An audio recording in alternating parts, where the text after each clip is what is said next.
Hey there, I'm Neil. My pronouns are he, him, and I'm the host of my new podcast, Pause and Rewind. I'll be chatting to changemakers, thought leaders, and role models who all share a common goal. They're striving to make the world a more inclusive place. And let's face it, we need it. Each guest has a unique story when it comes to doing their thing, and we often know who people are in the now. But how much do we really know about them? Pause and Rewind takes a moment to explore the experiences in my guest's life that led them to where and who they are now.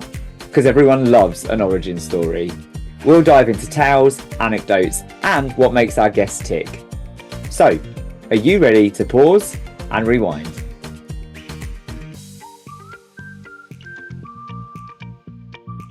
Hey there, and welcome to this episode of Pause and Rewind, where I am chatting to the wonderful Tate Smith. Tate Smith is a public speaker with a background working in the legal sector, but now Tate is known for speaking on all kinds of issues, ranging from LGBTQ issues with focus on his experiences as a trans man, through to male allyship and privilege, his experiences of menopause, gender equality, inclusive language, and more. Tate, at a young age, has launched his consultancy, Tate Smith Consulting Limited, and he is doing amazing things. And I was so excited, having worked with Tate for a while, to talk more about his origin story and find out more about what makes Tate tick. And I'm so glad we took the time. What started as a simple lunch and learn has led to this incredible career, but it was really exciting to hear how little Tate is a massive part of that, and that love of, speaking and language and yeah, engaging with people has really informed the Tate that we know now. So please do enjoy, take care of yourself while listening. We talk lots about Tate's upbringing and experiences. But yes, enjoy it, like and share, and let me know what you think. Cheers.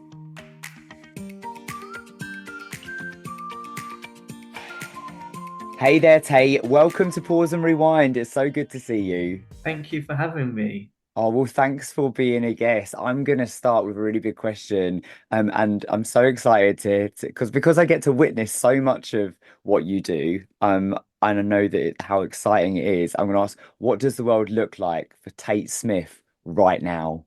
Oh, that's such a good question to start with. It's such an amazing time to be me right now. I mean, I it's love been that.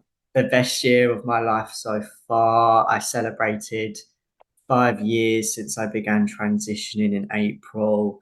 And then I launched my business, which you kindly helped me with the party for. And then I celebrated 4 years since I actually began public speaking. So hit all these incredible milestones this year, and then had probably the best year for my career as well. I've done so many interesting speaking engagements and consulting projects with really big corporates. So I planned for this year to be my year. I wrote it 1st of January in my journal, and I feel like I've definitely manifested it, and it's just hit me in so many different ways. And we were having a chat just before we started this about kind of the range of things that you're getting asked to talk on, and obviously the broad kind of variety of corporates that you're working with. It is amazing. You are out there. You are everywhere.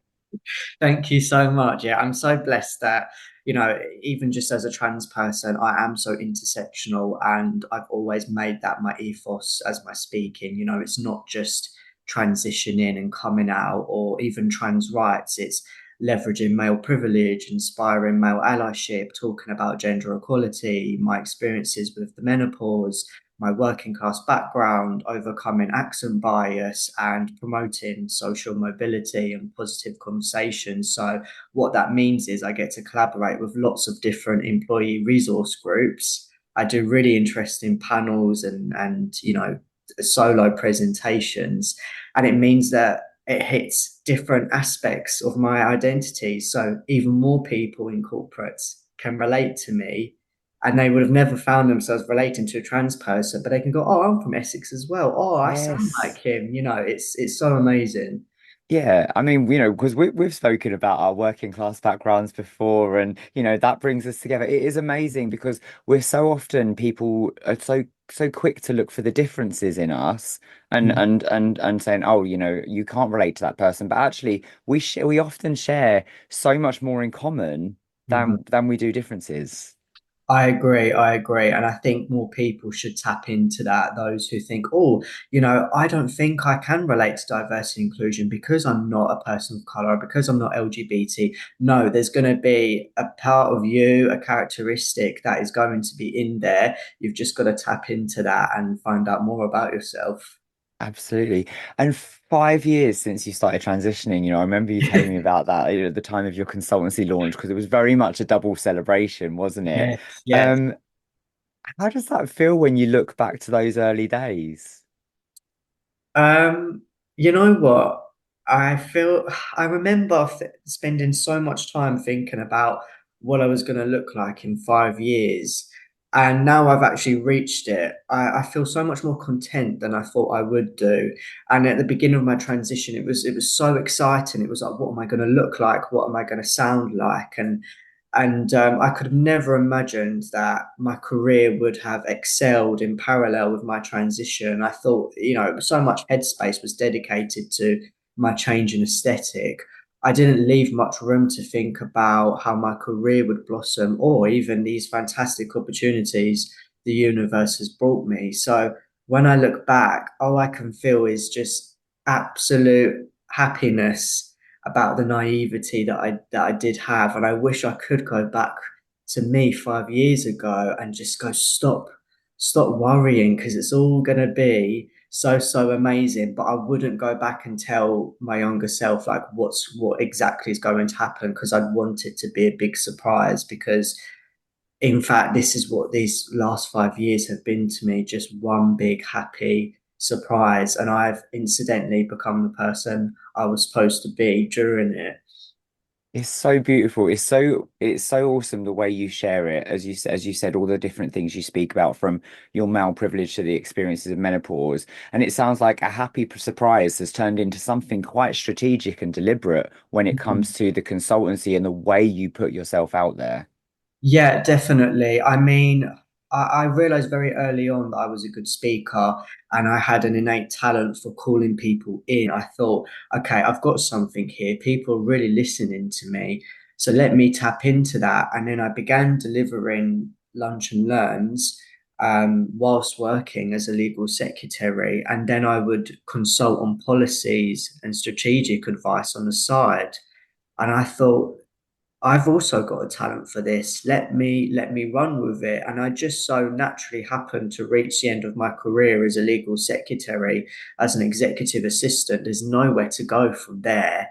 And then I Mm. thought the world needs to hear positive trans voices right now and people with lived experience of transition in the workplace. And there's only other people like Global Butterflies to trans women who consult as well who are doing it. And I thought, and we need trans male representation. Hmm. Let me do it. And all that careful thinking and planning, because it was years in the making, it took me Yeah. years to pluck up the courage whilst working, has led me to a thriving business. So, trans or not, what I would say to anybody is if you've got an idea and you know you've got a natural talent, just go for it because the universe will reward you. And that's what it's done to me. It was your hard work and your passion as well. Um, I love that end of your legal secretary career, now a thriving business, and you are still I so know. young. It's incredible. Thank you. Yeah, I actually was writing out some things I'm grateful for in my journal the other day, and I thought I went self-employed at 24.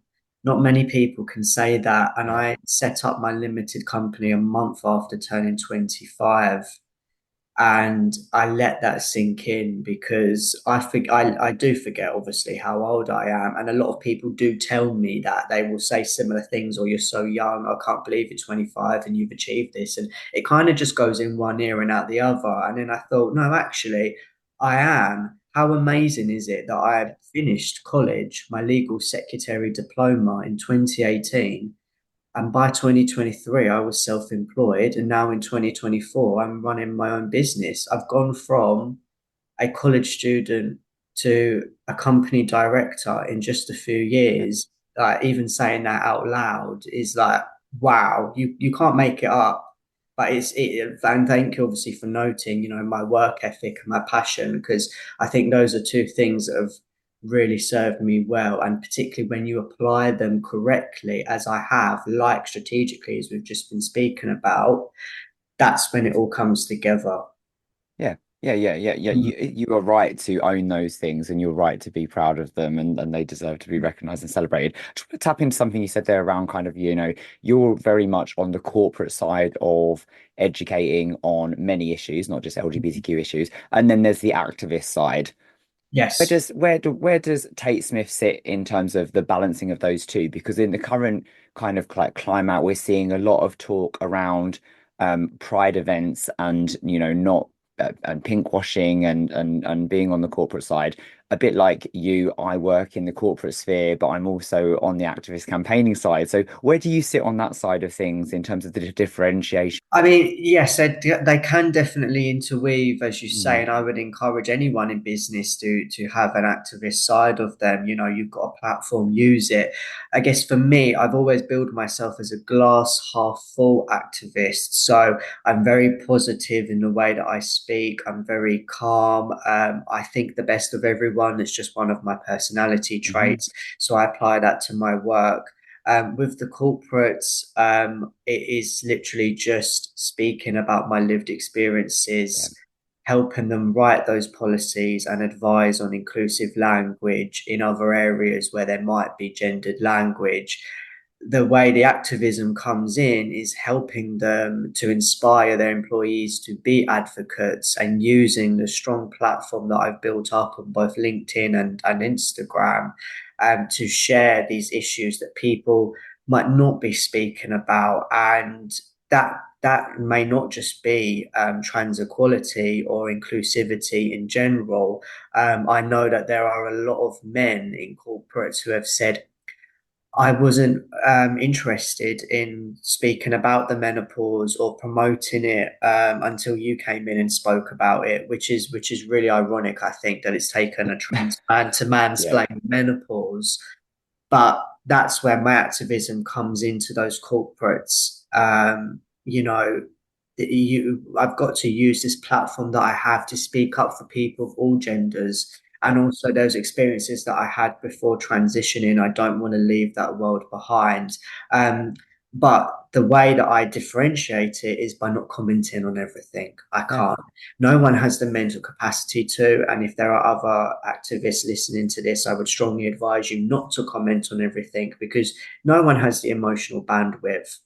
And what it means is you're not doing much good for your well-being either. Yeah. So I have the good fortune of being able to work in corporates and have that 9 to 5, if you like, still.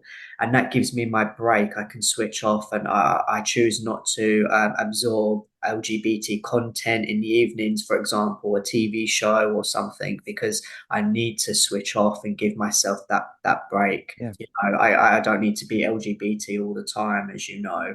Um, Absolutely not. There's a tendency to think that we have to, and at times I think it is important to dive in, but we still need those boundaries and that protections around our own mental health and well-being. yeah, completely. Yeah. Thank you. It's such an interesting topic, especially with what with so much of the conversation lately around corporates and the roles in Pride, and bringing everyone along on the journey. And I think that's what you do in terms of the way you focus it. Tate, I'm so excited about diving into your origin story.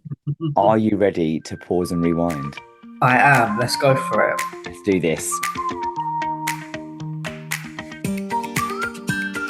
Take me back. Tell me all about little Tate. When I think of Little Tay, I think he was such a big Disney kid I love and that. very, very stereotypically feminine as well, whatever that word means for certain people. I loved Hannah Montana. I loved playing with Bratz and Barbie dolls, but I also loved dressing up as Peter Pan. I had such a big imagination. I was always reading. I was famous in my family for doing. Do you remember the summer reading challenge at school where you could read books at your local library for 6 weeks over the summer break? I would do that twice because Okay, I just amazing. love reading so much. I was such a bookworm. Um, and I loved performing and putting on shows in my living room and acting out scenes in movies with my little sisters. I was always playing and obviously a show off from day one. So I should have known that I would grow up to be a public speaker. Yeah, and I just love being with people as well. I was one of those kids that never got into cliques, and that followed me through into secondary school. Actually, I would be friends with anyone, and I think my activist started showing from a young age as well because I always had a sense of injustice. If someone was pushed in the playground or no one was wanting to play with a certain person, I would always stand up for them. And I was just so warm and friendly to a lot of people. And that served me in life because what it's meant is that I've not stuck to one group or conformed to one thing, and I get along with a lot of different people, and I find that a lot of people can relate to me. So those skills were definitely born in the primary school playground. It's amazing. But when that sense of imagination and play, but also the sense of injustice, it really is a common thread for many queer people. Do you think so? Yeah, that Yeah, surprised me.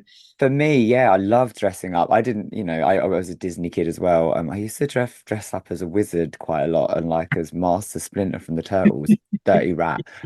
But like, yeah, I loved that sense of escape, and it just was so much fun. Yeah, I mean, I really came alive during school plays. I did one where I was a Victorian school teacher. I played Bangles in Bugsy Malone, which I really loved.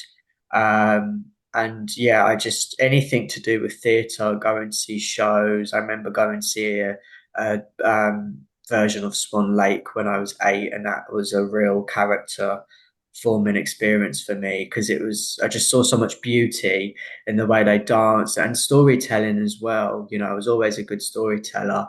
I think I actually got put in, I got put in the year above for English because my reading age was a year ahead of my fellow pupils. So they put me in like the gifted and talented section, and I was able to read even more, which obviously I loved. But it meant that I was very, very mature for my age because not that I was reading anything rude, but I was reading books that, a little kid shouldn't read, like adults' autobiographies my mum would leave in her bedroom, or the OK or Hello magazine she put on the side, so Essex early 2000s culture. But what that meant was my vocabulary became really varied and really wide for a young person. So I was always very good at speaking to adults, and then my teachers would get me to read aloud to the to my other classmates because they would say, "You've got such amazing diction. Please can you read this story time?" So that's probably where the origins of my public speaking began as well. Actually, come to think of it. You can definitely see that. How did that go down with people your age, classmates and such, and those around you maybe at home? Yeah, not very well. I mean, I was called, I know it sounds silly, but posh and stuck up, Oh, even same. despite being from a council estate in Essex. I think the kids didn't like it. And well, you know how it is. Any sort of difference you display, you get picked Yeah. on. I mean, I walk on my toes, and I still do as an adult. And as a kid, I used to really, really bounce, and that was always something I got teased for. But yeah, once I started speaking more formally and using words like appealing instead of, oh, that's so pretty, I think the kids were like, oh, he's an easy target. So it meant that I started befriending people older than me because I found I could relate to them more. And that's something that's also followed me through in life as well. I've never quite related to people my own age. I've always been very wise beyond my years, but as a kid, it was so difficult for me. By the time I reached secondary school, I was like, I don't want to be here. I feel like a full grown adult. Get me out. Yeah. I want Yeah. to work. Yeah, I think again, like a common thread, pe kids pick on difference, don't they? And I definitely felt different. Mm. One of the, a common topic on this podcast is how you might not necessarily have the language to differentiate yourself at that age, but you know that there is something intrinsically inside of you that doesn't really match up with what you are, what's expected of you. Yeah, I think, regardless of transness, of queerness, I mean, I didn't know until I was a late teenager, but at that age, I was just picked on for being different. Yeah. I was so different in every single way. I could quote movies, I could read books that kids shouldn't be reading. I could say words they couldn't. I could perform. I could speak properly. I Mm. was very eloquent. I would like shake adults' hands. I was so grown up for my age and presented myself, very much older than my years. And I think people just didn't know what to do with that. I think my nan actually yeah, she used to call me the individual grandchild. So that was my label for the next couple of years. Yeah, but I love being an You individual. love that. I still do. Yeah. That's fair. Yeah, yeah, yeah. I look back now and I'm kind of like, you know what, I'm glad I was how I was. It's I'm it happy wouldn't you say that. yeah, Yeah, we shouldn't ever look back and go, oh, you know what? I wish I acted differently, yeah, or oh, yeah, I was such a weirdo. No, yeah. own it. You are who you Own it. are. Yeah. Yeah, yeah, yeah, yeah. I had Dr. Paul Taylor Pitt as a guest recently, who I Yes. know that you love as well, and he was talking about the fact that he knew he was very different, but actually it was very much that was he was fine with that. It was very much on other people whether they weren't okay with it. So Yeah, yeah. Well, as as you probably know, we're not mature enough to start thinking that when we're young, we just want everybody to like us. But I yeah, love that he was already thinking that from I such know. Yeah, a young yeah. He's very cool. He's amazing. I know. Um, what are some of your earliest memories, or perhaps a favorite anecdote that you've heard about yourself from someone else? Oh, from when I was a child. Yeah. Yeah, I think my favorite has to be every day when I got home from school, I would storm open the front door and go, "What's going on here?" from The Lion King. I was always so theatrical and so dramatic. And like I say, I was such a big fan of Peter Pan, always role played as Peter Pan. And when I got taken up to London, I think I was like screaming on the tube with my mum just out of that pure excitement. So yeah, literally the biggest Disney kid. Like any of my favorite memories are to do with that. Yeah, those are the two that spring to mind. It's gorgeous. What was your thoughts about the world around you at that time? You know that you're a bit different and you're out there, but you've got this kind of maybe a little bit of angst coming your way from other people, and you've already spoken about that sense of injustice that you felt. What does the world look like for you kind of as you're creeping into your teens? Um, that's a very good question, and I could take an hour to answer that, but it was very difficult. I came from a very troubled background, troubled family, and we didn't have much money. We also grew up in various council homes across Essex, and my parents have been split up since I was a baby. So the world was constantly changing for Mm, me, and I just really wanted to relate to people.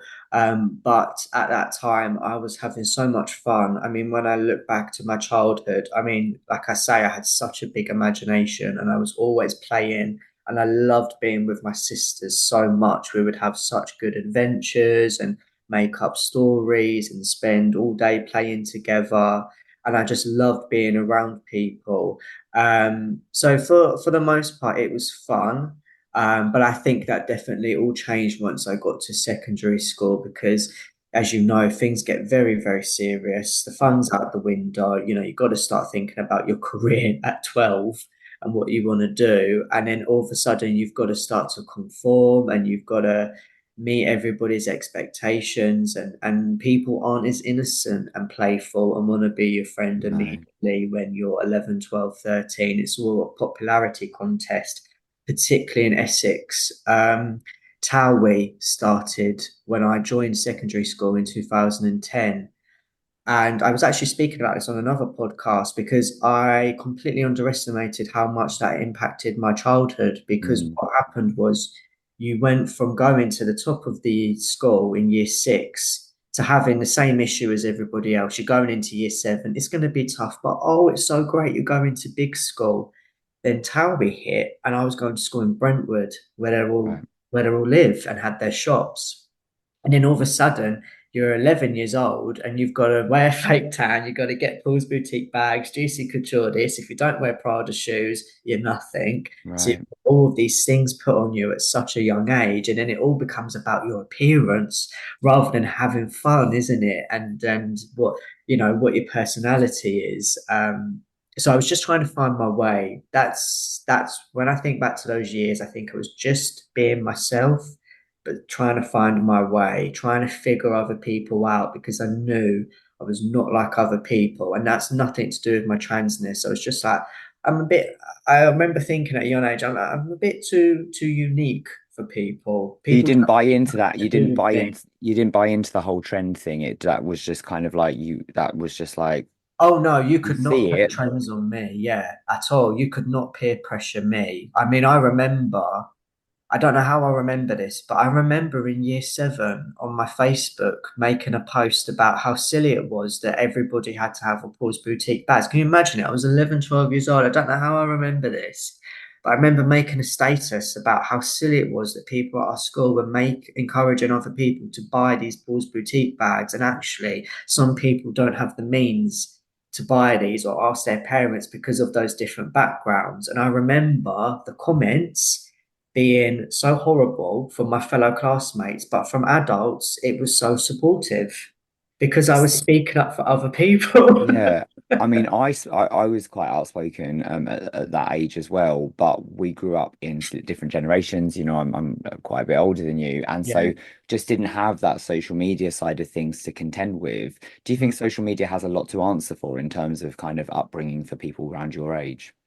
I mean, it definitely impacted the way that we spoke and Mm. excelled our maturity in some areas we shouldn't have, if you get what I mean. We're exposed to a lot of things we shouldn't Yeah. have been. And I think that's even worse so, particularly for people like my little sisters who are in their late teens, early 20s. Yeah, I mean, but what it did was it made me feel um, a lot better in myself because I could, go on YouTube or go on Tumblr. That was all the rage when I was young. So when I was struggling with my identity or perhaps loneliness or lack of friendships or fitting in, you could step into this online world, go on social media and see successful people or find your own role models. So it had its pros and cons then, and I would say they were very balanced then. Now I would say there's more cons than pros. Yeah, no, it has. There's definitely been a shift. So it sounds like, even from in your teenage years, because those are years that are quite formative and we're dealing with changes in our bodies, but it sounds like you had such a strong sense of self. Yeah, I did. I think, like you, Neil, I was very outspoken, and you couldn't tell me what to do, and people didn't know what to do with that. Right. And then when you're so young, people are like, "Where has this come from?" I mean, my parents couldn't Yeah, figure it out because they said you didn't get it from us. same. Yeah, yeah, it's funny how we both relate to each other. But no, I always had a strong sense of self. You could not tell me what to do. You couldn't peer pressure me. I just thought everybody was boring and really ordinary, and I was really unique and interesting. But I don't think other people saw me that way for a couple more years. Who gives a shit? Yeah, exactly. They do now. It's That's what matters. exactly, exactly. And you saw it in yourself, and that's what's important.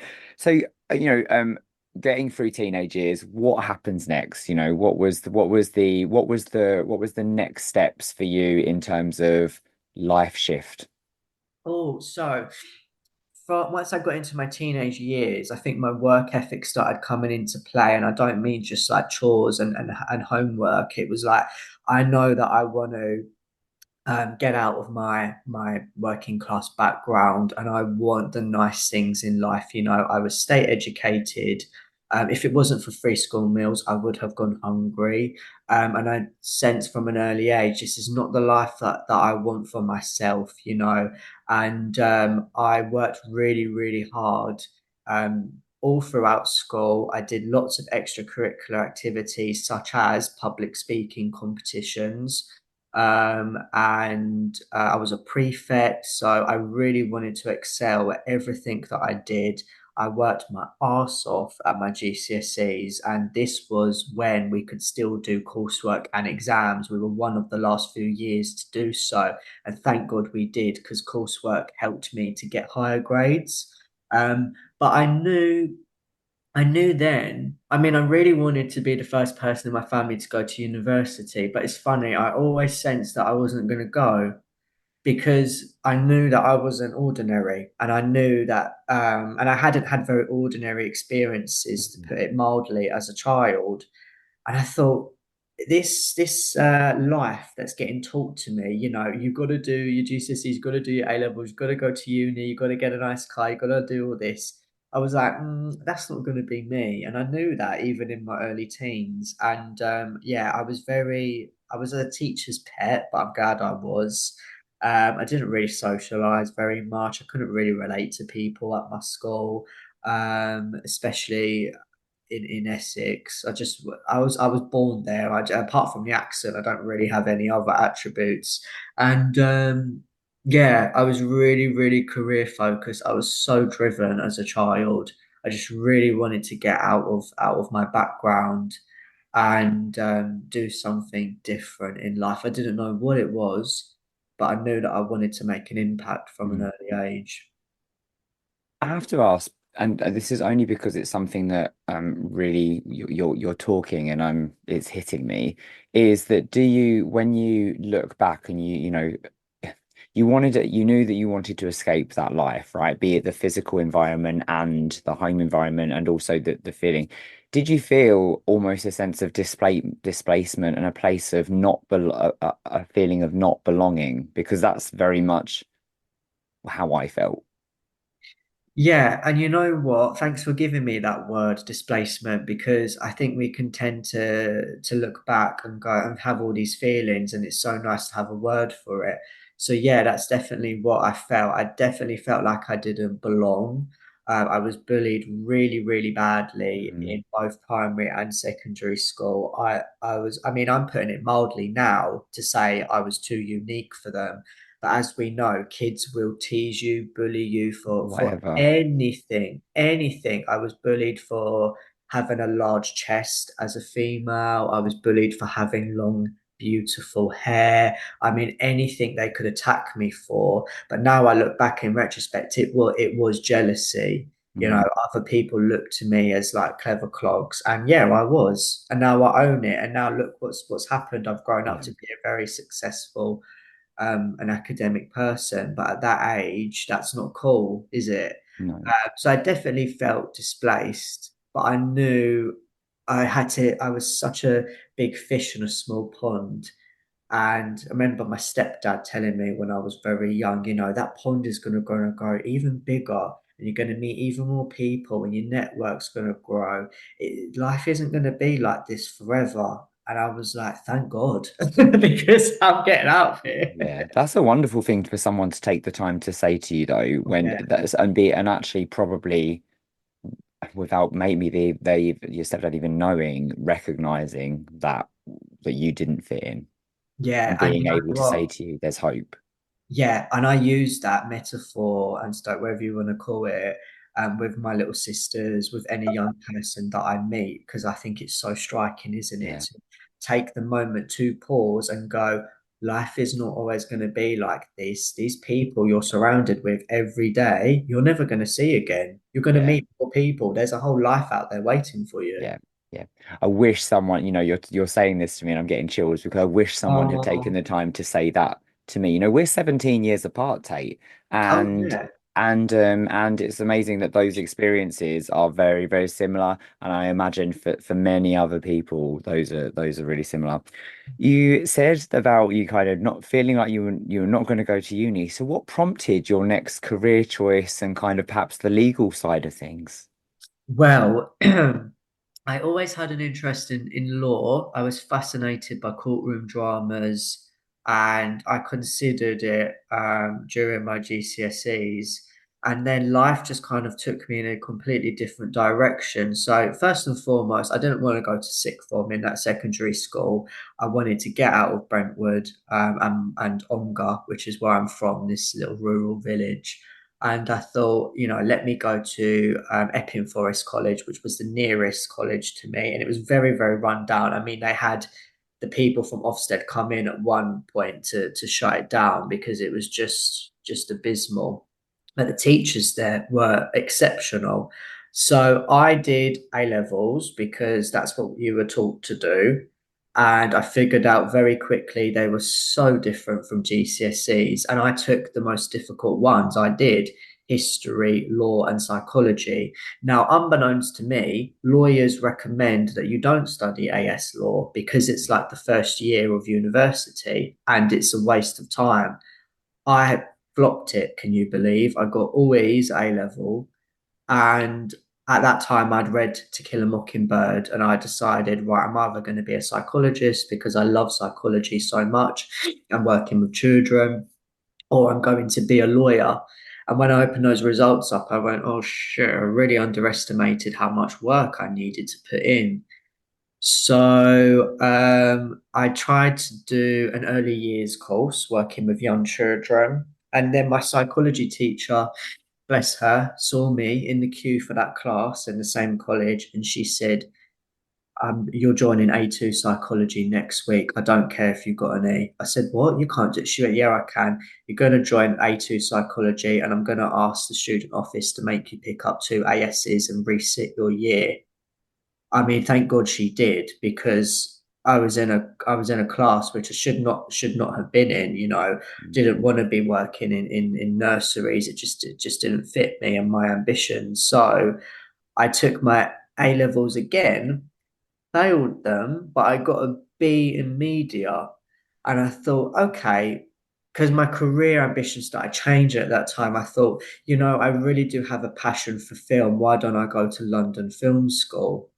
Problem is, you have to have a degree to go. So it's so horrible, all these like gatekeepers and all these obstacles you have to go through academically just to do what you want to do, especially if it's creative. It didn't make sense to me. Like I even considered drama school at one point, and they said you have to have a degree or equivalent. And I thought, well, that's silly. Why do you need a degree to Mm. act? Surely it doesn't correlate. So I remember this very vividly. I went to pick up a brochure on results day, and they said, right, come back for enrollment first week of September. And I read through it and I looked at my options. Now, I had retaken for 2 years. So what this meant was I was coming up to my 19th birthday. And as you may know, when you're 19 in the UK, you're an adult learner. So if you do a college course, you've got to pay thousands. So I was like, right, I've got to pick a 1 year course because I'm turning 19 in Mm. March and I need to get into work because I was broke. I was having to get a college bursary, which only covered the bus. I had a £6 an hour job waiting tables. I wanted to get my life started. So I flipped through that brochure and it said hair and beauty, electrician, plumbing, and legal secretary. And I went, well, I can't do the first three. And I've got a B in English. I've got an interest in law. I can type fast. I can write well. I'm going to enroll for this. And when people talk about like forks in the road and how making one like quick Yeah. decision will impact them for the rest of their lives, that was that decision. I mean, and just simply through looking for a brochure out of pure desperation. And Yeah. I remember going up to enrollment and the woman was very, very off with me. She said, "You can't enroll in my class. I've never seen you before. You haven't filled out any of the forms." And I quickly thought, how can I impress her? I said, "Get me to write something, get me to type something for you now." She went, "All right, then, go on then." And she saw me type really fast, and she went, "Right, you're on the course." That's How my amazing. career began. So, That's wow. yeah, How so how far how far into it did you realize that you'd made the right decision for you? Oh, a couple of weeks. So I could tell she was a bit off with me. So I wanted to impress her. So what I did was, as soon as I enrolled on the course, she told me, you need to do 35 hours of work experience this year. And I thought, I'm going to do more than that. So I got home after enrolling and I called up the local high street law firm and said, can I do work experience with you 1 day a week for 6 weeks? They went, yeah, of course, because we don't need to pay you. And what that did was that got me that work experience. So I started college on the Monday and started my work experience placement on the Wednesday, which was my day off from college. I had Friday, another day off, which I used to apply for other work experience placements once that first one finished. And it got me a 6 month work experience placement at a top five accounting firm for the rest of my college course. So I knew immediately this is what I want to do because I was working as well as studying. And I knew I didn't want to be a student for another year. And thank God I did, because I ended up leaving that college course early with a distinction and getting a full-time job. That's amazing. And that, against those setbacks as well, and there's lots of discussions now around the need for certain qualifications for specific jobs and how it's very flawed in terms of its thinking. But despite those setbacks, you your drive just shone through. Yeah, and I think it really came from trying to get out of my background, Yeah. having no money. I mean, bless him, my dad couldn't really help me, and I didn't come from wealth or Yeah. status, and I saw an opportunity, and I just went for it, Neil, and thank God I did because it enabled me to do some really really cool jobs and explore Yeah. some other opportunities. So obviously I know that Clifford Chance, was a massive part of Yeah. your career, but what was the first big job, full-time job like? My first big full-time job was at a medium-sized law firm in Westminster, and it was a legal team assistant. So it was a fancy word for legal administrator, because even though I had a legal secretary qualification, they said you've got to start at the bottom, and I started at the very bottom. All I did was print, copy, and scan stuff. That was my first job for 6 months. Then I went to an back to the same accounting firm I did a work experience placement at, and did a completely different role, which was compliance and anti-money laundering, because it just so happened to be showing on the job board. I wanted to go back. I applied for it and I got it. And I thought this will be a nice string to add to my bow. And then I missed law because by that time I thought, well, I've got a level 3 legal secretary qualification. If I want to, I could do a level 6 SILEX and then become a lawyer that way. And that's what led me to Clifford Chance. And I saw that another girl in my class had gone to work there. So that made it all Mm. the more real to me, because I remember being told in my class you could never work at a big law firm because you don't have a C in maths, and I thought, oh, don't be so stupid. What do I need maths for to work in a law firm? And any lawyer will tell you they are not good at maths. They don't know how to even do Excel.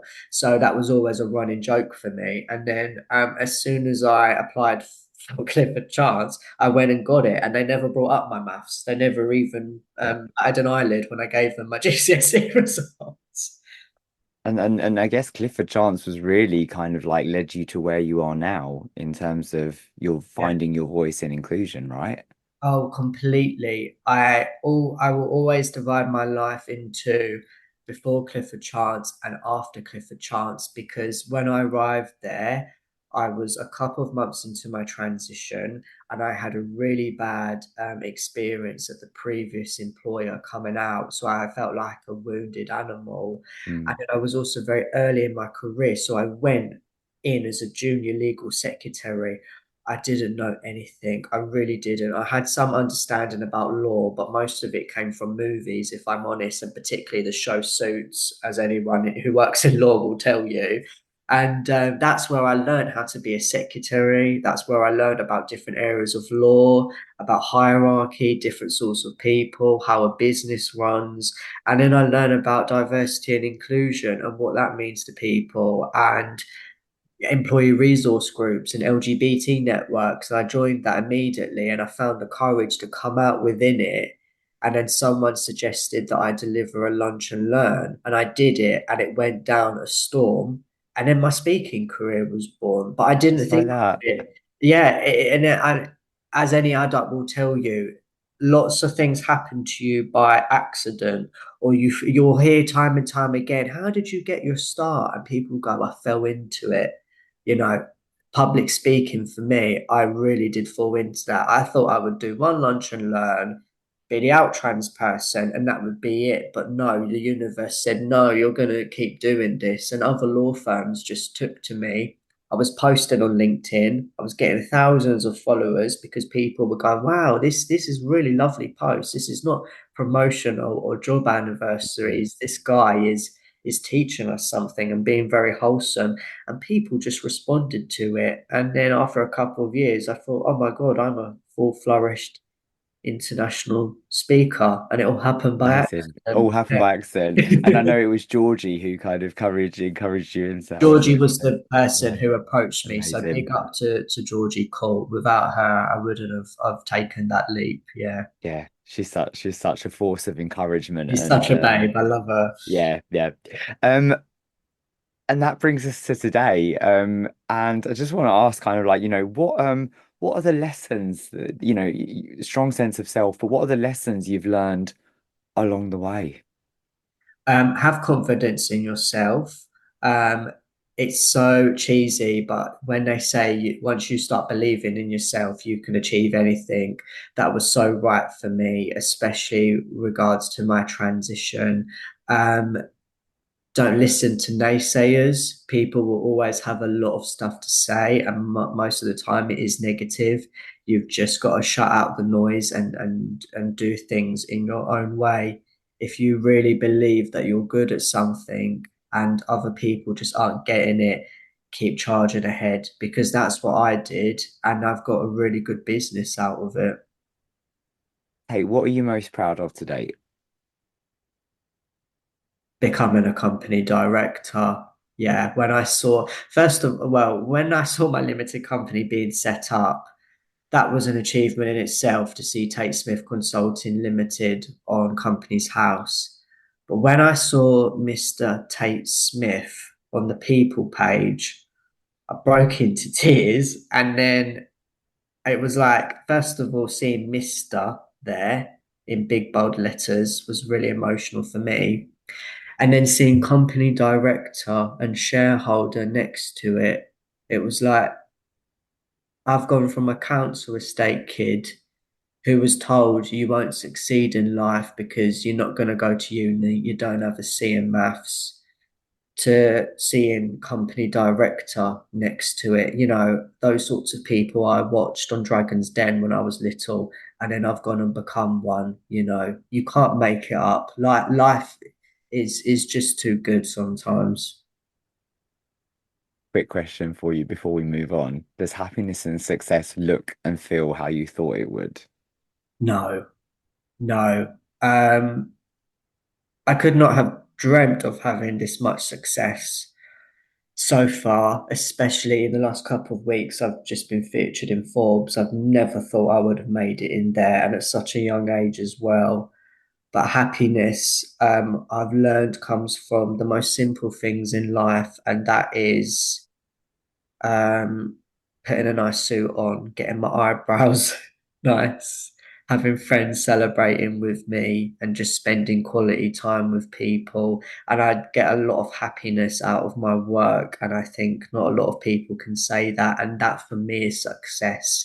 Despite all of the awards I've got as an activist, the big corporates I've spoken at, I'm really happy to be educating people. The greatest thing anyone can say to me is, I've learned from you. And that's what makes me happy.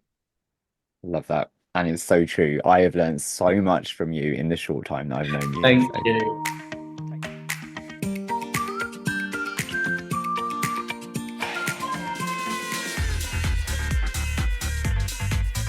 the House of Happiness is London's ultimate sober clubbing extravaganza. We're led and delivered but created for all, whether teetotal, sober curious, or just taking a booze snooze.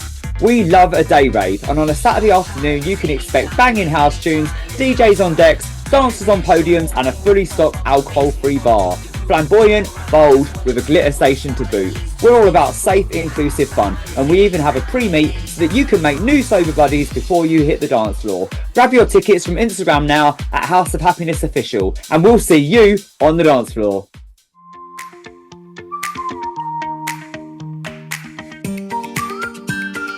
Tate, are you ready for some quick fire questions? Let's go for it.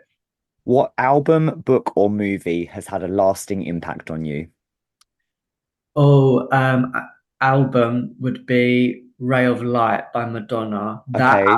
album got me through my GCSEs. So I love Madonna. She's a big role model of mine and obviously fantastic performer, and that album is one of the best albums ever made, but I'd never heard anything like it, and it calmed me down so much during my GCSEs. And honestly, I credit my high grades to that album because it just put me in such a zen calm mood, and the lyrics, I've just never heard anybody speak or sing like that before. You must have discovered that album quite a while after it came out because I Oh think yeah, I, that was 1998, and I was doing my yeah, GCSEs in 2014, 2015. I But was gonna all say, I knew was her 80s songs, and then I saw Ray of Light on Spotify, and I was like, "What is that?" And it was electronica and nothing like she had ever made. And I thought, "Oh my God, she's an yeah, artist." she's incredible. Yeah, Yeah, yeah. I was 16 when that album came Oh out. You my were, God. you weren't even born. I wish I could have been alive when that. I mean, I was It was born. amazing. The Power of Goodbye was such a like a chilling song for me. It's such a great album. Yeah. How about book or movie? Oh, my book would be The Great Gatsby. That's my favorite book of all time. That's something I actually wrote about to get on that legal secretary course. And then my movie would be Cinema Paradiso, which is a famous Italian movie. It's got everything that I love in there, 1950s Sicily. And it's a really cute story about a little boy who befriends the town's cinema projectionist, and they show old movies together, and that's all of the things I love: 50s Italy and old Hollywood. I'm seeing little signs of Tate coming through in both of Yeah. those choices. Love. What's a saying you live by and one that you'd put in the bin? Very good question. Don't take it personally. I hate that saying. That's Ugh, what I put in the horrible. bin. If you're gonna say something to me, I will take that personally. Yeah. One that I do live by is keep it simple. Anything you're doing, anything you're writing, anything you're planning, thinking of, go back to basics, strip it back, keep it simple. And we've got so much information going in as adults that we forget to think to keep things simple. And actually, this doesn't need to be as much hard work as it is. And it has really, really served me in life because I think we owe it to ourselves to make sure that life is as easy as possible for us. It doesn't need to be a massive stress. Yeah. Do you are you able to, I've heard you talk and I know that you do this, but is that something that you is that something you adopt when you're trying to get information across to people who are not where other people are at? Completely. There is no point me teaching about all of LGBTQ plus terminology if people don't even know what a transgender man is. So every lunch and learn panel, keynote speech I do, I strip it back. If I'm doing a quote for a magazine, I could throw lots and lots of my expertise at it, strip it back. Mm, If you can't put it into a sentence or explain something in a sentence, people are not going to think you know what you're talking about. You know, yeah, you need to be able to convey it in very simple terms, and that's what I do with my speaking. yeah. You've got to keep it simple for people to understand it. Yeah, especially at a time where when we're on information overload, right? Like Oh this, yeah, yeah, think of all of those things that we're looking at every day. The news, Instagram, LinkedIn, we've got job deadlines, we've got family stuff going on, we've got stuff going on in our homes. We've got so much new data being processed yeah, in our brain. Sometimes we need to shut that off and go, "Oh, okay, that's simple. I hadn't looked at it that way yeah, before." And that's how people learn, and it's yeah. served me well. Fantastic. What has been the best adventure of your life so far? Oh, um, I would say I booked a very spontaneous trip to New York after I'd been paid for a day to speak somewhere. And I thought, you know what? I spent so much of my legal secretary career booking flights on BA for my lawyers. I'm going to book one myself. I'm not going to do price low to high on EasyJet. And I did. I did a 5 day stay in New York, and I spent all day, every day exploring all the different boroughs. I went to see shows. I went to see art. I went to museums. I spent a whole day just enjoying the sun in Central Park. That was such a big adventure for me. That sounds amazing. Thank And you. sounds like there's a lot of freedom that come with that when you think back to how you felt about your past and growing up, in a working class background without much access to money. There must have been a real freedom in that and maybe spoke to what you had also always set out for. Yeah, that was my big dream, and I'll tell you quickly. I used to have a very, very reoccurring dream as a child of me in a suit with a bag in New York, and that for me was layered because of the transness and Yeah. the career. But for me at that young age, I was like, why am I dreaming? Why am I dreaming of a man? And it was very, very telling. And I obviously didn't work it out until I was much older. And Yeah. when I think about that image that I have of New York, it looks completely, I kid you not, like like when you come out of Canary Wharf Station and you look up at the skyscrapers. And when I Yeah. went to New York and I went around, the Rockefeller Center, and it looks incredibly like Canary Wharf, or Canary Wharf looks like New York, I thought, oh my God, this is the dream I had. And I made it. Yeah, it was such an emotional moment for me, coming from no money to go into where all the movies that I loved were set. I love that. I feel emotional hearing you say that. Like, love it.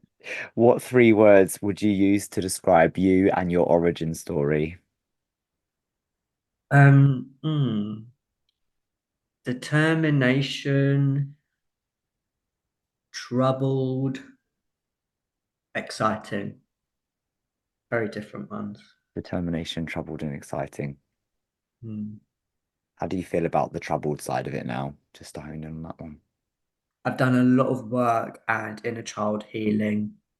Um, And I look back and I'm really grateful I went through it. I don't look at it as all poor me. I look at it as it was character building, and you can either let it take a hold over the rest of your life and impact you, or you can use it. And as Michael Caine used to famously say, use the difficulty. And that's what I've done in life. You've done that, the determination to get through the troubled, and now you are living that exciting Excitement. side. Yeah. Yeah, yeah. Let's fast forward a little bit. What exciting things do you have coming up? Oh, well, probably most exciting is that I'm going to be taking the summer off, which I have never done before Love. because I've always had to be stuck in an office just in case lawyers give me tasks during August, which they never do. So I am going to be, now I'm running my own business, taking time for myself because it's been a very, very exciting and busy year. And then I'm going to come back in September and hopefully inspire lots more people and gear up for a very busy Trans Awareness Month in November, which is always exciting. Lots of things are very secret or to be confirmed. So those will be announced, but I'm really looking forward to doing lots of different and interesting things with some even bigger corporates. Can't wait to see what some of those things are. You shared a little bit already about what brings you joy, but just to summarize, what brings you the most joy? Watching movies. I'm a massive movie buff. Nothing more I love than being in a cinema with a big surround system and in the darkness, just Yeah. looking up at an old film. Do you go by yourself? I do. I've always gone by Same, myself. same. I Yeah, love yeah, it. yeah. I don't like being interrupted. I've gone on dates, but it's just not the same. And I find myself commentating during it. So it's Right. just best if I go on my own. But there's nothing more I love more than going to like Prince Charles Cinema and seeing an old movie and spending time with people. I love getting to know different sorts of people, whether it be a networking event, a party, an industry thing, or a dinner party. I just love being around people and talking. So I made a career out of it. That was good. And doing bloody brilliant at it. Yeah, thank you. What takeaways do you have for anyone listening wanting to carve out a career or a space in inclusion? I would say you're never gonna get rich. Working for somebody else. And that doesn't mean financially, I mean mentally rich, if that's even a saying. If you've got a really great idea and you want to make a business out of it, and you just got to go for it. You are not bound by working for other people. There are other things that you can do. I just want to put idea out there for some people and take of that, what you will. And you owe it to yourself to live a very happy and fulfilling life. And life isn't all about the house, the car, the 9 to 5, the one holiday a year. There is so much more that you can give back. And I think probably the final thing that I would say is we have one hand for ourselves and one hand for helping others, and the helping others is what's going to make your life. Give back in any way that you can, any community. It doesn't have to be giving money to charity. Whatever community you find yourself in, whatever you're passionate about, whatever sort of brand of activism you have, hone that in, use your platform and help other people. Amazing. And final question, do you have any words of encouragement or wisdom to help anyone out there get to wherever they're going? Oh, well, I would probably just use the difficulty. Everything you go through, any hardship happens for a reason. It could be character building, it could be the universe sending you a sign to go, you need to rethink this or use this to drive you forward in the next stage of your life. Anything that comes to you, try and process it, write it down, and go, why is this happening to me? Good or bad? What am I learning from this? And use it, propel you into the next stage of your life. Hey, thank you so much for being a guest on Pause and Rewind. You said about you love getting to know people. I have loved spending this time with you. Thank you so much for being you. Thank you for having me.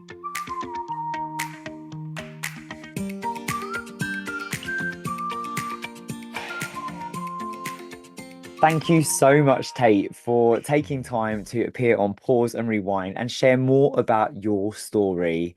I often listen to Tate talk, and I'm never fail to be impressed by his wisdom. But again, his sentiment around keeping things simple and the way he tackles the topics that he speaks about as a public speaker. But it was fantastic hearing him talk about little Tate, and we share a lot in common about kind of our upbringing and being Disney kids and that love of imagination, and how that's pretty much shaped the people that we are. It's wonderful to hear him talk about the three words that he would use to describe his origin story: determination, troubled, and excitement. And you can see how all of those things, and as Tate said, the way that he has taken his troubledness, the things that he has gone through, and he has purposefully put them into action.